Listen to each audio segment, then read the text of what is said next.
This fundraiser started more than 20 years ago. Originally known as the UNC Dance Marathon, today it is Carolina for the Kids. Organizers say they've raised some $6 million over the years, helping families pay for the things that insurance doesn't cover. The last thing they need to be worrying about is the finances behind the scenes, and to be involved in something that can ease that burden is honestly a huge honor.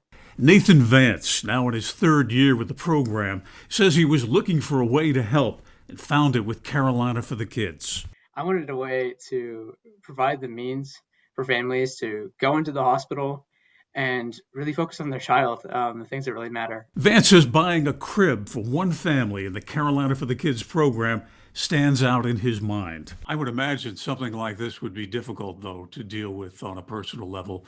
You must see an awful lot of pain. Right. It's difficult. Families, honestly, the hardest things I've ever seen. I couldn't imagine my own kid being in the hospital and having to choose between keeping my job and being by my child's bedside.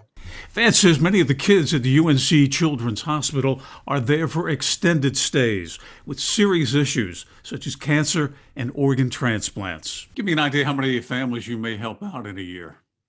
Right. So this year alone, starting fall, we've helped 564 families pay bills, whether that be gas, electricity, phone bills. The traditional dance marathon will take place next month virtually. The public can help and get involved by helping us reach our fundraising goals. This weekend is the big push to help our fundraisers get to their goals. One cause, one family, one day. The fundraiser gets underway at 7 o'clock tonight and runs until 7 o'clock tomorrow night. You can help out by visiting Carolina for the Kids website and making a donation. Bill O'Neill, WXII 12 News.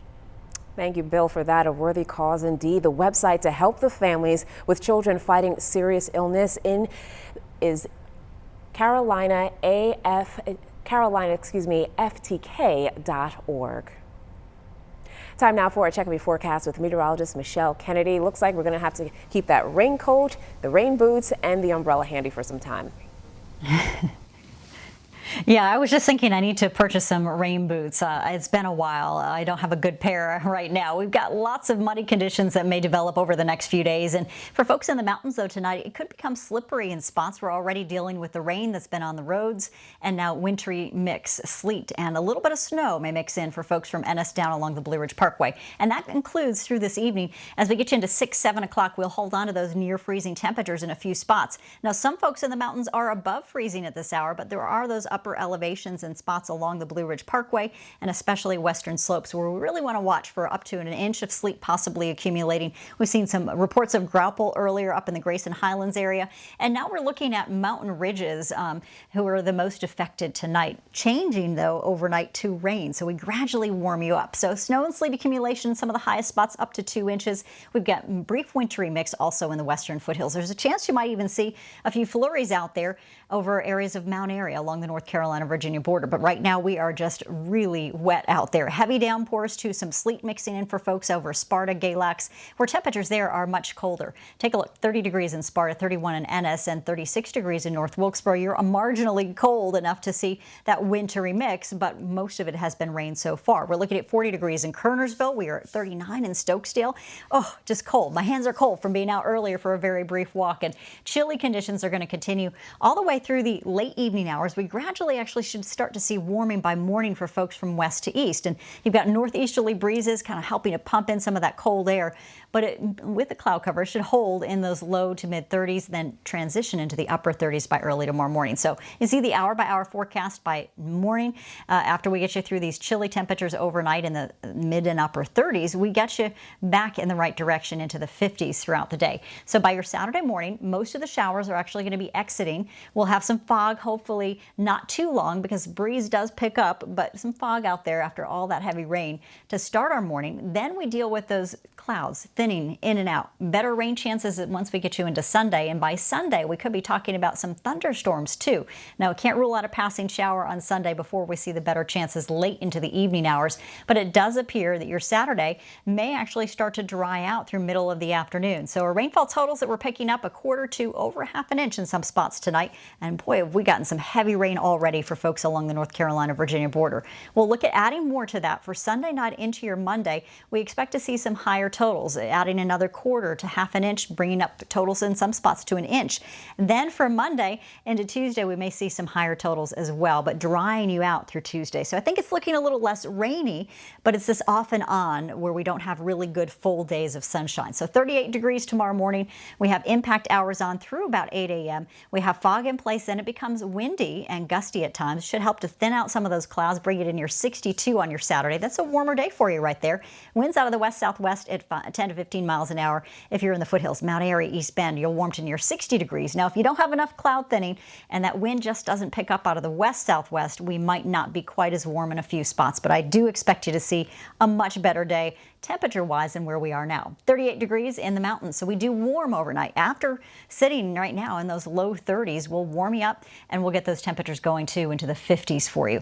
So shower chances over the next several days, all thanks to lows that'll be riding in and out of the deep south from Texas. We'll see all this roll in first, of course, from the Pacific Northwest. It does bring in an isolated shower storm by late Sunday night for us. Temperatures throughout the day with overcast skies are in the 70s. Pretty nice bump in temperature. We're back to 60s on Monday, and we start to dry out some on Tuesday before the next round may greet us on Wednesday. So springtime conditions up and down just a bit.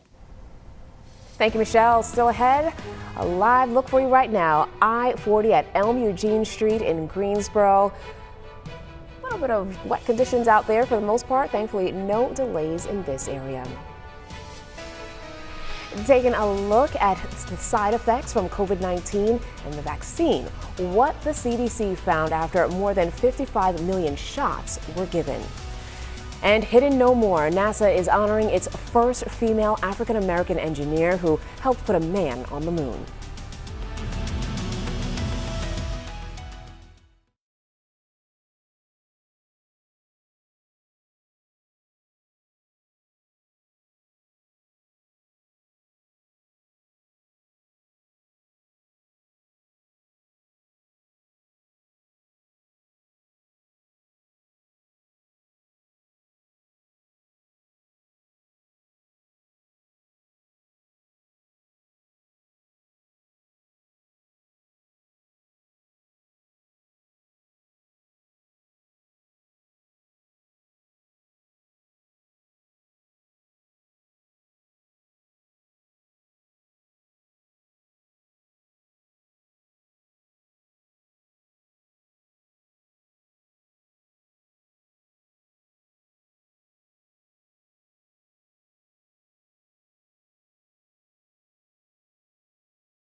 WXII 12 News is always available on the free WXII 12 app. Stay connected to Talitha Vickers on her Facebook page.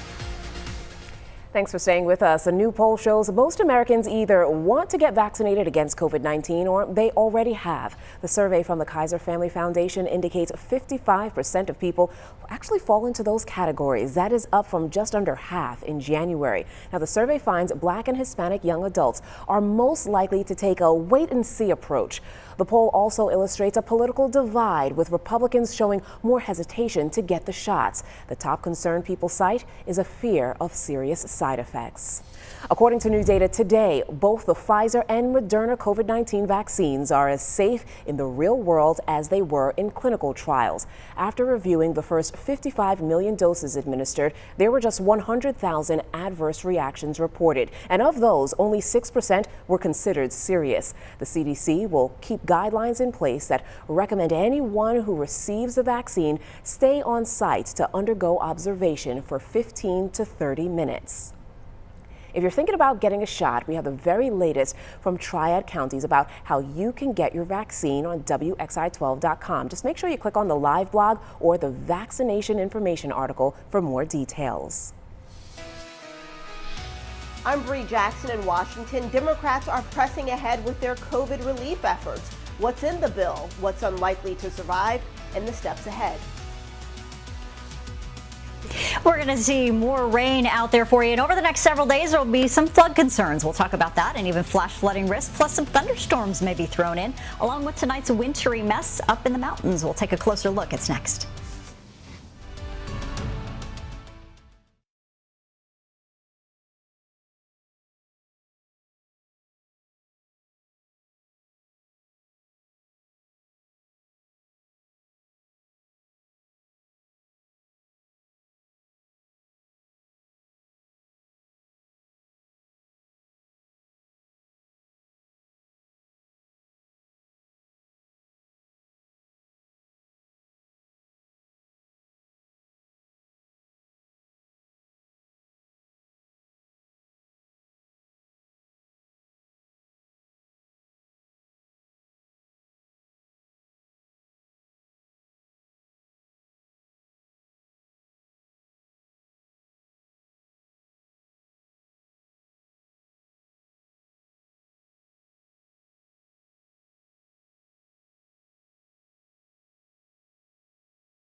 You're watching WXII 12 News. First at 5:30, the rain continues to make its way across the Triad. Meteorologist Michelle Kennedy keeping a very close eye on things. So, Michelle, what's ahead for the weekend? That's a big question.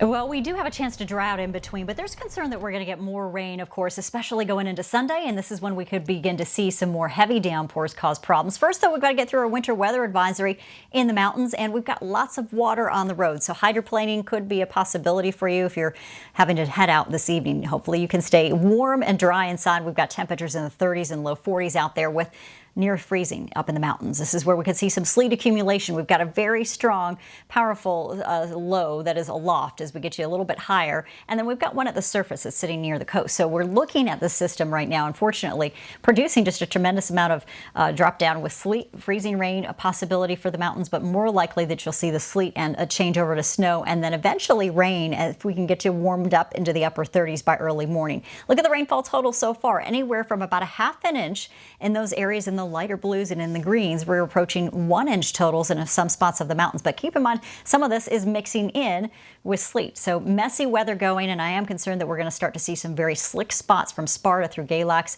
And as we get you down along the Blue Ridge Parkway, these are the zones that are still sitting at 32 degrees. And we'll look for those temperatures eventually, as we mentioned, to warm by early tomorrow morning.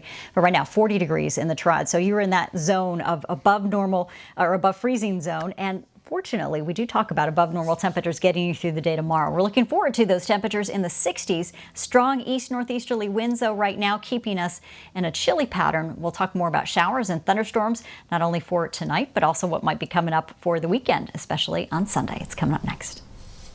Thank you, Michelle. Well, Democrats are pressing ahead with efforts to pass a $1.9 trillion COVID-19 relief package. The bill making its way through Congress has already faced some setbacks, and now there are more challenges ahead. Bree Jackson is in Washington with the very latest on where COVID-19 relief efforts stand tonight. House Democrats are pushing their COVID relief bill forward with a minimum wage hike included. While it's a key element for many Democrats, it's unlikely to go anywhere in the Senate. The $1.9 trillion COVID relief package is nearing the finish line. It is a life-saving bill to get more vaccines into more communities, safely reopen schools, put direct assistance in people's pockets. The bill includes $1,400 direct payments, billions for vaccines, COVID-19 testing, as well as money for schools, state and local governments. House Democrats insisted on including a $15 minimum wage provision, despite a Senate parliamentarian ruling it must go. To me, it's just more politics, and it's wrong because, in the Senate's not going to survive. The relief package faces an uphill battle in the Senate. Republicans argue the price tag is too high, while Democrats are looking to push the bill through with a simple majority. Taking out the wage boost could help their efforts by getting more moderate Democrats like West Virginia's Joe Manchin on board. Meanwhile, the White House is still holding out hope that a bipartisan rescue package makes it to the president's desk. That will get direct checks to people, that is supported by 70% or more of the American public, including the majority of Republicans, should garner Republican support. And we are still working toward that. Democrats are aiming to get the legislation to President Biden's desk before mid-March, when certain benefits expire. In Washington, I'm Bree Jackson. The FCC says that families struggling during this pandemic can get a little help to pay their internet bill. Eligible households can get a credit of up to $50 a month. Now, in tribal areas, eligible households can get up to $75 a month, and $100 off for one computer or tablet is also included. Last year, Congress passed a coronavirus relief package that allocated more than $3 billion to the new FCC program. Anyone on food stamps, Medicaid, Pell Grant recipients, or even anyone who lost their job during the pandemic is eligible for this subsidy. Sign-ups are not open just yet. The name of Mary Jackson, NASA's first African-American female engineer and one of the inspirations for the book Hidden Figures, now adorns the space agency's headquarters in Washington. Members of her family attended the building's renaming ceremony today, along with the acting NASA administrator. You know, Jackson played a key role in the early days of NASA, doing the complex calculations that made space travel possible. Her actions are inspiring young black girls around the world to reach for the stars. The fight for freedom occurred not just in the streets, but as Ms. Jackson's life showed, it also took place within the system. She turned it inside out so that more African Americans and women could excel. As a result, successful Black women are no longer hidden figures. Jackson died at the age of 83 in 2005. In 2019, she was posthumously awarded the Congressional Gold Medal, the nation's highest civilian honor. The U.S. Justice Department is laying out plans to intensify its commitment to prosecuting hate crimes in the United States. The head of the DOJ's Civil Rights Division issued a strong statement on Friday to put the country on notice that hate crimes cannot be tolerated. Her statement follows new concerns about white supremacy and domestic terrorism following the January 6th attack at the U.S. Capitol. FBI Director Christopher Wray calls white supremacy the most lethal threat for domestic violence in our country. Here at home, a live look at Salem Parkway at US 52 in Winston-Salem. Definitely wet conditions out there. Thankfully, no accidents to report in this area, but please keep your distance. A little bit of slow and go out there, but please just pack your patience. Wet, slick roads are ahead for the weekend as well. And still ahead, a new theme park perfect for Peppa Pig fans. When you should start planning a trip to see this new attraction.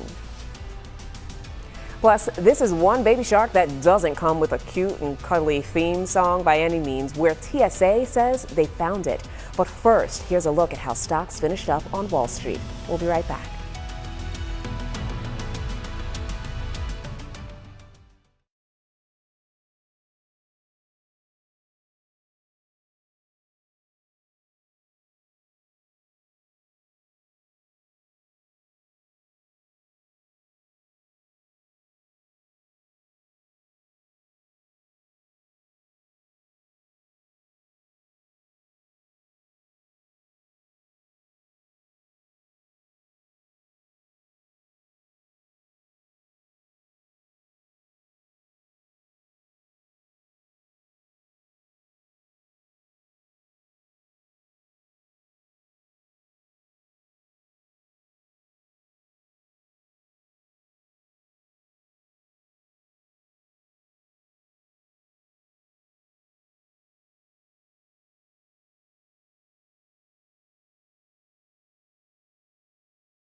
Welcome back. Fans of Peppa Pig might be squealing with delight. Oh yeah, the world's first Peppa Pig theme park is coming in 2022, believe it or not. Hasbro says that it will be a separately ticketed park at the Legoland Florida Resort. There will be rides, interactive attractions, themed playscapes, and of course, muddy puddles. It is all based on the popular TV show featuring Peppa Pig, her friends, and her family. Hopefully she's on her best behavior there. Well, the newest residents at a Tennessee zoo are finally getting to know each other. A giraffe calf and zebra foal had a little bit of a play date at Zoo Knoxville. The young animals remained in close proximity to each other and watched as the other played. Well, the giraffes and zebras share an enclosure at the zoo that will allow the two babies to get better acquainted. Workers say that the calf and foal are doing very well. Bruno Mars and Anderson .Paak are joining forces for a new music venture. The musicians are releasing an album with their new brand, Silk Sonic. A single comes out next Friday. No release date yet for the album called An Evening with Silk Sonic.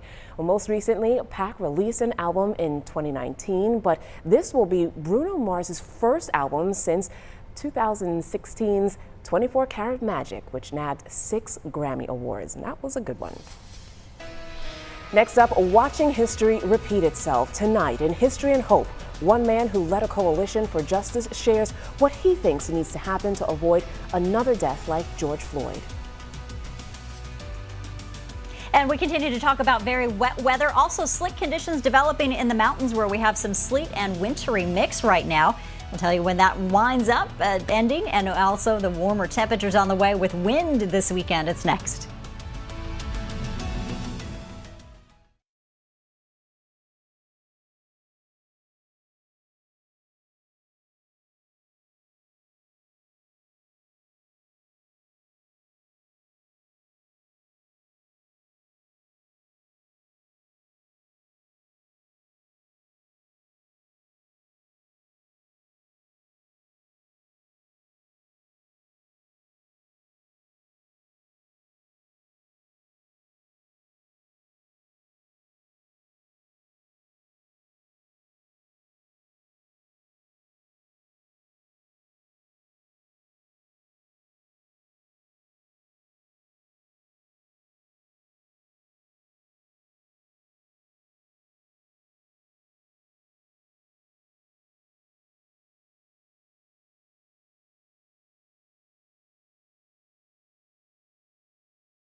Black History Month is a time, of course, to reflect on the culture and the contributions of Black people in this country, and that includes both progress and challenge.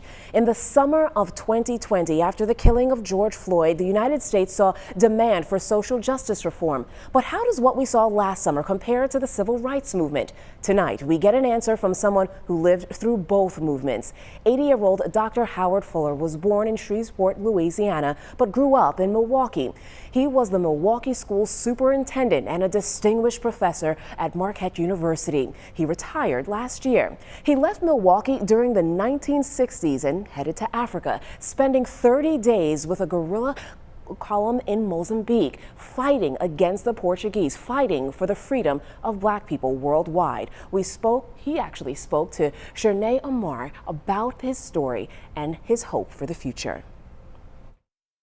What was your experience growing up as a Black man in the United States in your late 20s and your 30s? What was that like? And compare that to any changes that you feel that you've seen really relatively recently. My perspective isn't, well, it was nice growing up or nice being in that period. It was, how do you fight against the same type of racist oppression that exists today? How do you fight that back then? What about the movements? Can you compare what we've seen over the summer to the civil disobedience that was happening in the 60s, 70s? We march, the young people today are marching. We had demands. So some of the tactics were the same. And frankly, some of the issues that we're talking about are the same. I mean, we're still talking about healthcare. We're still talking about housing. We're still talking about the police killing us. I led an organization called the Coalition for Justice for Ernest Lacy. We are going to take this a step at a time. Ernest Lacy was killed in the same way that George Floyd was killed in Minnesota. I can breathe. A cop put his knee on Ernie Lacy's neck and killed him. So when the George Floyd situation happened, for me, it was just a repeat of history. You mentioned George Floyd. When you saw that video then, what was going through your mind? You'd be a fool not to think that it will happen again. And for young people, obviously, they're like, oh my God, which should be the reaction.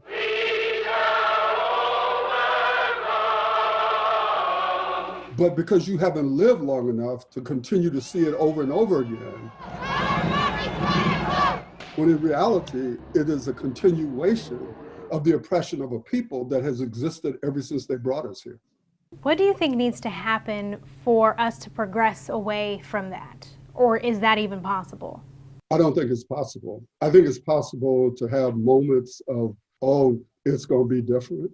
But unless America is going to change at the very core, you'd have to explain to me why I would think something is going to be radically different.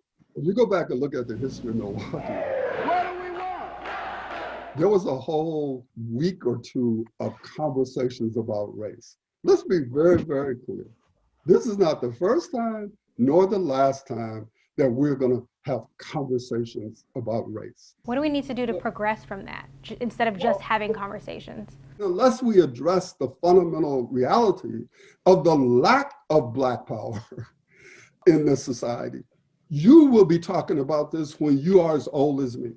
So although I don't see the potential for radical change in this country, it's necessary for me to continue to fight for it, because not to fight for it is to accept it. In Milwaukee, I'm Shernay Amara. Tomorrow, our History and Hope series continues. The first female African-American mayor of Savannah, Georgia, shares her fight for equality across the South. Time now for a Check Me forecast here in the Piedmont Triad. Many people were praying, fingers crossed, doing the happy dance for all the sunshine to stay. But man, that rain is here for some time, Michelle.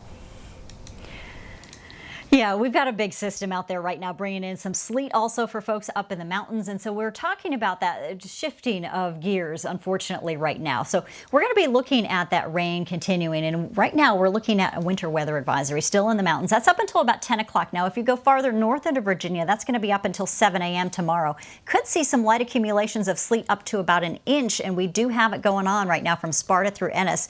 And reports earlier of some graupel, too.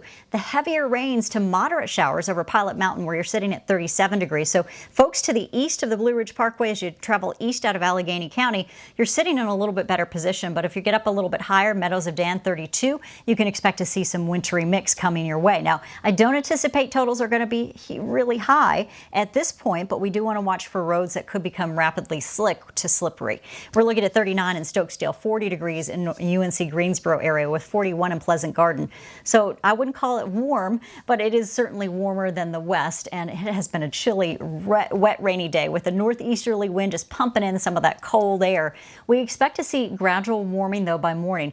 Here's your weather timeline. This should give you a little bit of a boost if you were thinking it's going to be like this all weekend. We do get a little bit of drying out there tomorrow by midday. So early morning showers, your temperatures are in the 60s. Then by Sunday, we talk about a day that may have some sunshine mixed with some clouds, but a lot of clouds are going to set up by the afternoon, and then the storm chances may form overnight into Monday. So it looks like most of our Sunday could be dry, and then we take you into your Monday with a good chance of some showers, especially early, before we start to clear you again. And we have these little rounds of waves of energy coming our way over the next few days. So it doesn't mean complete washout for the weekend. It does mean these rounds of these intense rains and some, unfortunately, wintry mixed conditions for folks in the mountains. Most of what you're seeing right now, though, should be done as we get you into the mountains over the next few hours, gradually tapering that wintry mix. The heavier rains for us continue up until about late evening, and then the showers start to taper toward morning. By early tomorrow morning, most of the heavy to moderate showers are exiting the northeastern Piedmont, and we see some fog set up at least before the winds pick up. It does become breezy tomorrow,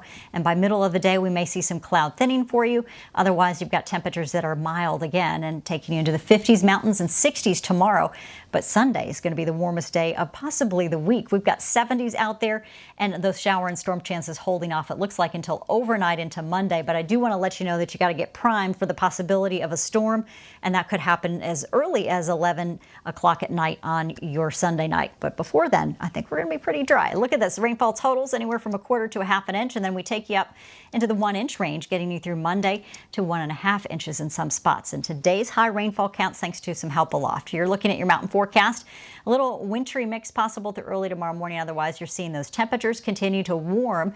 And in the foothills, you're all the way up to 60 degrees, 96. What am I thinking? I'm thinking summer already, but we've got you at 62 degrees for afternoon highs. And so rain chances really tapering by middle of the morning. You might see some sun trying to peek out. Clouds are going to return late into the evening hours and maybe a passing shower into Sunday morning before we do see a better chance to get some warmer temps in here on Sunday. Here's the series of lows. These are all going to roll through, and each day that they roll through could bring in a little bit of rain either morning or night. And it doesn't look like we have a really soggy forecast, except for the concern right now for some flooding that may develop out of these periods of rain that we've seen. So good saturated grounds, we'll watch for that, mainly in the mountains and western foothills.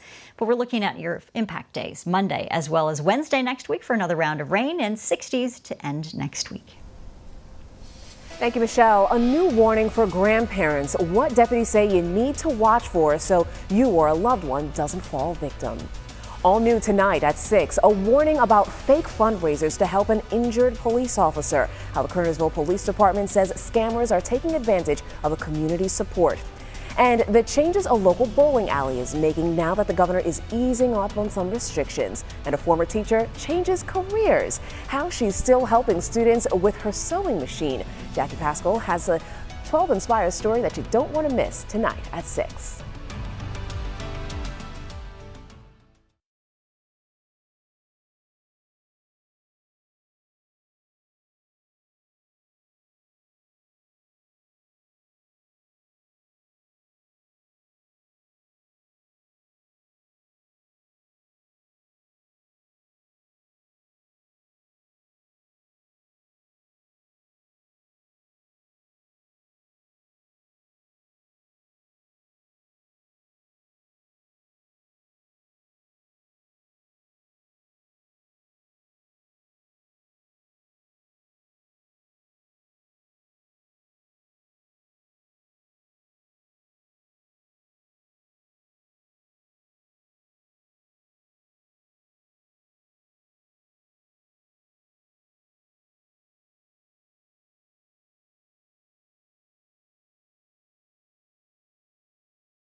This edition of the Wake Forest Deacon Minute is brought to you by Wake Forest Baptist Health, the official team doctors of the Demon Deacons.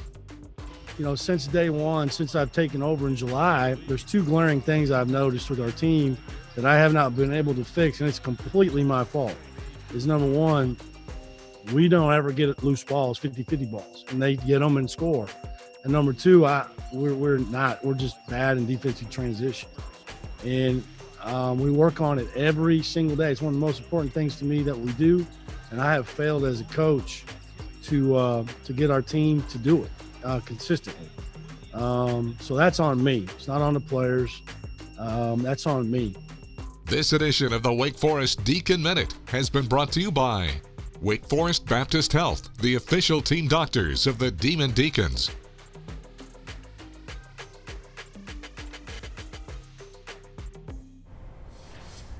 Take a look at this. A dead baby shark in a jar made the TSA's list of top 10 catches of 2020. Officials say someone actually tried to go through a security checkpoint at the International Airport in Syracuse, New York, with this dead baby shark right there at that security checkpoint. It turns out that the TSA had a problem with the liquid chemical preservative that it was in, which is considered a hazardous material.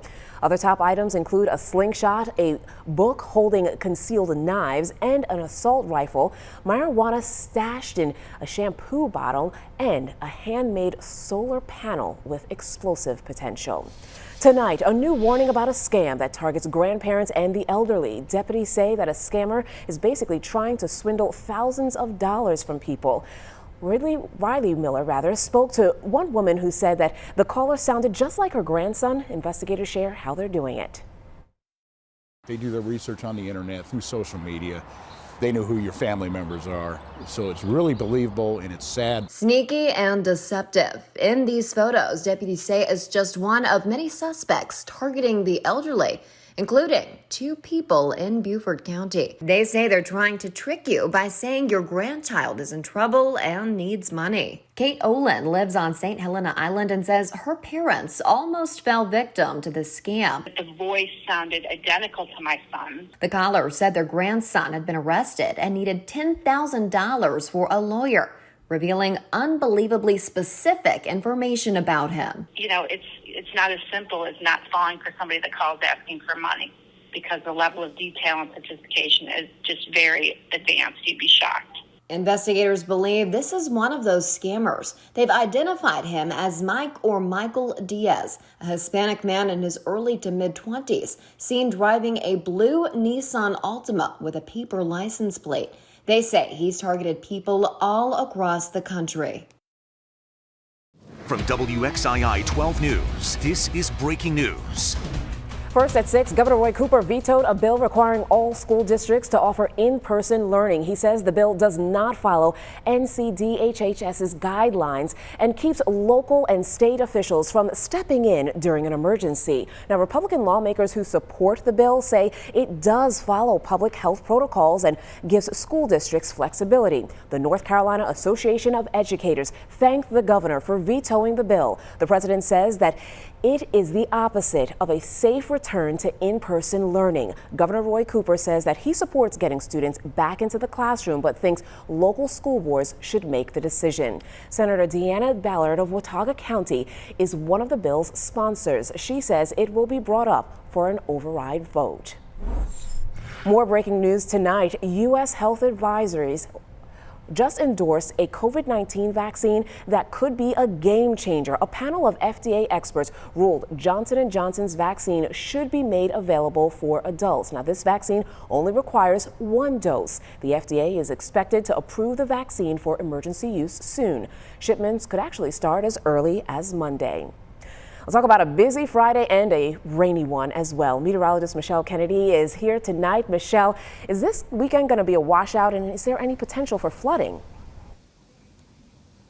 You know, there will be some potential for flooding, especially that's what we'll watch for as we head into Sunday night and Monday, primarily for the mountains and western foothills. But we've got lots of wet weather in place right now, priming us for what's to come over the weekend. The good news is we're going to get some dry breaks, and most of our Saturday may be dry, if not completely sunny. So we're getting through right now, moderate to heavy rainfall in northern Piedmont. We've got some sleet and wintry mix falling from Sparta as we head up into Virginia along 77 and Interstate 81.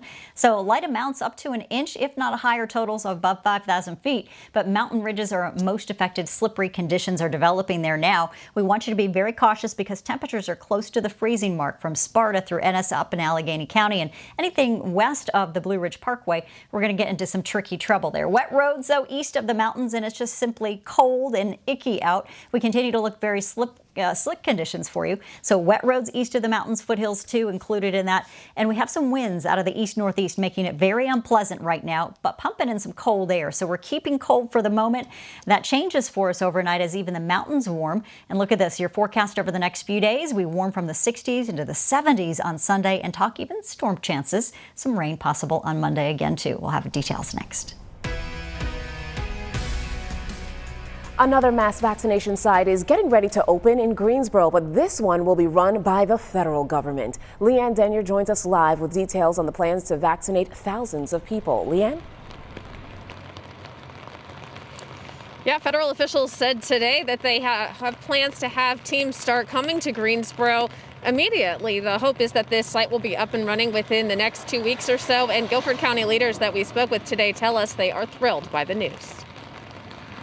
Federal leaders made the announcement. Today, we're announcing 2 new federal vaccination sites, one in North Carolina and the other in Illinois.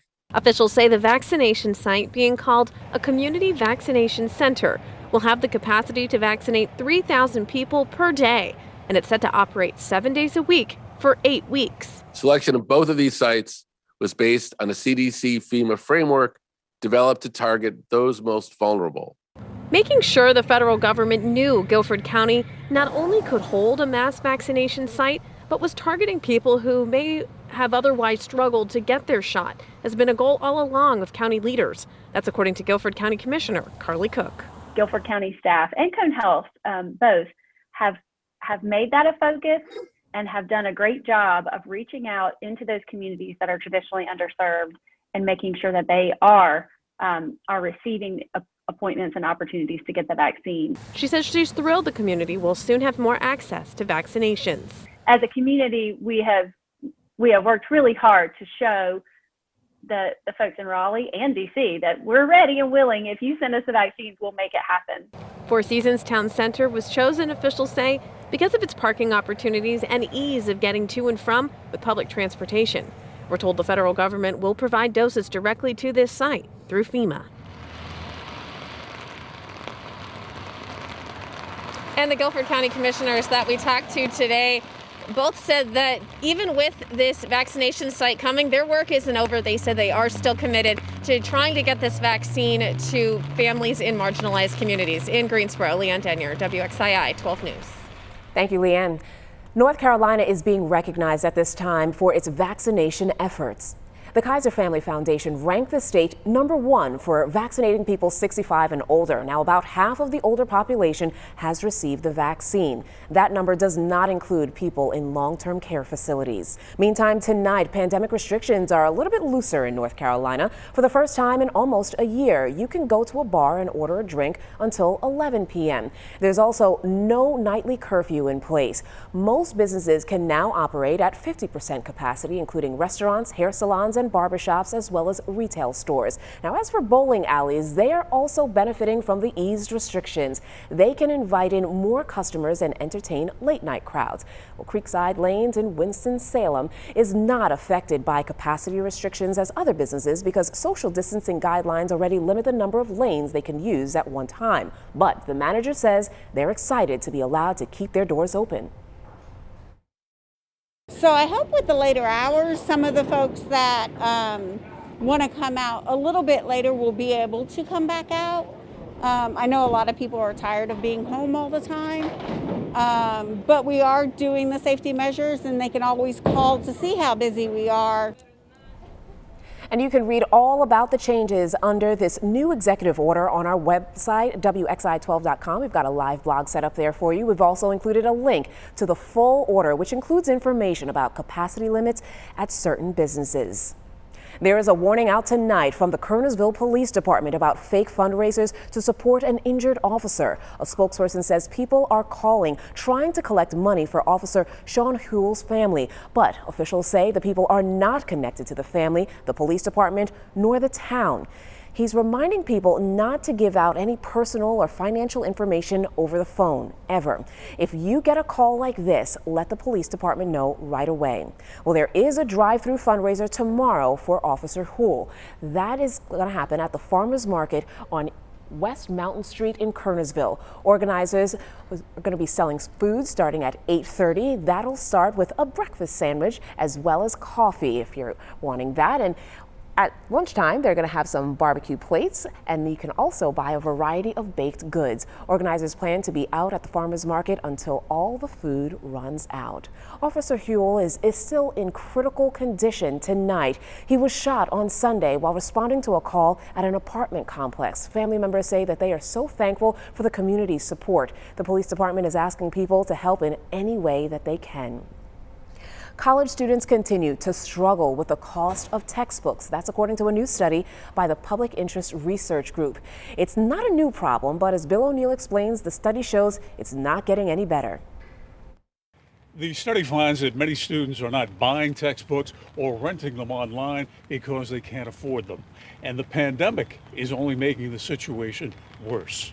For a college student, textbooks are just way too much to afford. UNC sophomore Sarah Jeffcoat, a graduate of Southeast High School in Guilford County, says whether she rents textbooks online or buys them outright, it's a burden. I feel a little bad that they have to pay majority of my tuition. And so on average, so far, as just a sophomore, each semester my textbooks cost around $300 to $400. The study, titled Fixing the Broken Textbook Market, finds 65% of students reportedly skip buying or renting textbooks due to the cost. The study blames the lack of competition in the college publishing industry, leaving students with little choice. Most students today rent their textbooks online using access codes. Now, the big thing about this is once the course is over, you no longer have access to any of the materials you paid for. Caitlin Gilbert, a sophomore at Chapel Hill, says textbooks are sometimes needed more than once, such as a reference for a future paper. Even though I paid for it last semester, I did not have access to it anymore. I would have had to pay another $100. The Public Interest Research Group recommends open textbooks, which are available to students online free of charge. I would like more open textbooks. Like I said, they're exactly the same thing. There's no need to pay $100 for a temporary textbook whenever you literally could just get a link and have it forever. The access links to textbooks often provide homework assignments and quizzes. The study finds that some students settled for a C in the class rather than spend the money for the access codes. So I'm paying for 10%, maybe 10% of my grade just to turn in my homework and not actually use the access code for the textbooks. Some classes don't even use them. I kind of think that's a little unfair. A spokesperson for the Public Interest Research Group says this is more than a shame. It is an urgent problem that colleges and universities must resolve if they want to improve student success and help them graduate. In Greensboro, I'm Bill O'Neill, WXII 12 News.